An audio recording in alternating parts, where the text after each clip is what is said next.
Problème moun New York, yo toujours ap loué moun chambre kay yo. Moi pas contre si c'est ça le travail yo qui passe pour yo vivre qui cause faut que yo loué moun chambre kay yo. Là ou censé poser une question. Si vous posez question c'est que gen bagay ou pas connaît. Si vous posez question c'est que gen bagay ou besoin connaît. Eh bien, petit chaise ba ou chita devant nan la m'val mettre bagay nan men.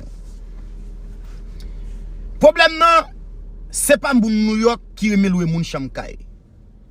Problème nan c'est tout moun États-Unis qui remet loué moun chambre kay. Est-ce que moun États-Unis qui remet loué moun chambre kay c'est parce que salaire ou pas répondre? Oui, salaire ou pas répondre. Parce que pas gen aucun moun qui pas reconnaître ton moun ni en peintre ni en petit, moun n'a pas famille, li pas race, li pas génération et puis on vinn mettre sous petit tout ou mettre sous madame